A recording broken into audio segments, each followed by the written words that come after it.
Dear Floyd Mayweather, I heard about your trip to Zimbabwe, and I actually heard what you said. The president, he's unbelievable. He's for the people.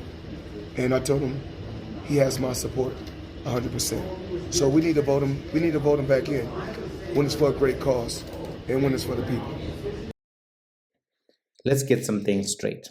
You're wrong for this. You've used your brand of being one of the most successful boxers of all time to actually promote and try to influence the youth of Zimbabwe to vote for one of the most oppressive leaders of all time.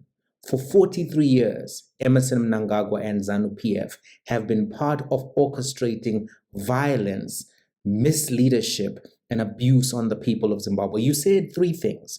You said that Emmerson Mnangagwa is for the people. You said he's unbelievable. And you said that voting for him is supporting a great cause. Let's break down all of those. And I want to show you where you're right and where you're wrong. So firstly, you said that Emmerson Mnangagwa is for the people. That's not true. Emmerson Mnangagwa has been part of the most oppressive period that Zimbabweans have gone through. He was Robert Mugabe's right-hand man. And under his leadership, some of the greatest atrocities in Zimbabwe were perpetrated, one of which was the killing in a genocide of people from the Ndebele tribe, of which over 20,000 people were killed. Over 20,000 people killed, innocent civilians. Emmerson Mnangagwa has blood on his hands, not from boxing in the ring, but from punching down on innocent people. That's the first thing that you've got to know. And he didn't stop there.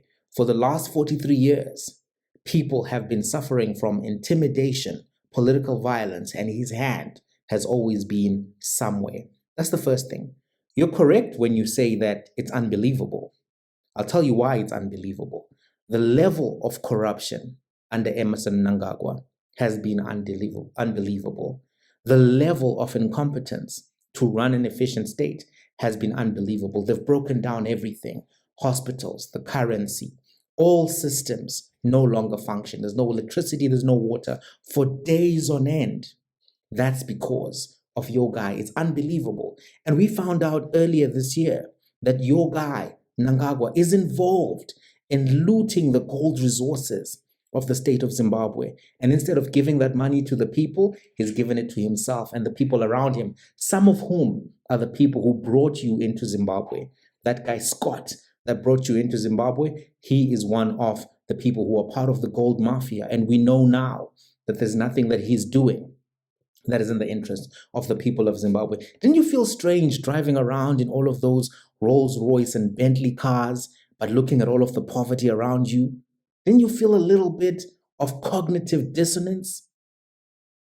Didn't you? You should have. Now, you say that these people stand for a great cause. They do not stand for a great cause. You're wrong on that. They stand for just power and collecting as much money as they can from the poor people of Zimbabwe. That's all. That's the only cause that they've stood for the past 43 years. They're not Pan-Africans. They're not pro-Black. They are pro themselves and pro-violence. So they're not standing for a good cause. I want to say something because you want to be one of the greatest boxers in terms of how we remember your legacy. And we have an example for what boxers do outside the ring. And that example is Muhammad Ali. And the great Muhammad Ali never would have done this. The great Muhammad Ali never would have done what you did. To go to an oppressive country, to ride around with people who brutalize their citizens, to stand side by side with the oppressor and not the people, he never would have done that. Malcolm X never would have done that. Ali understood what he stood for, and he associated himself with political leaders who shared his vision and values. He stood on principle, he stood for the people, and he turned down money and opportunities when they stood against the people. He said he had nothing against the Viet Cong and refused to fight against them.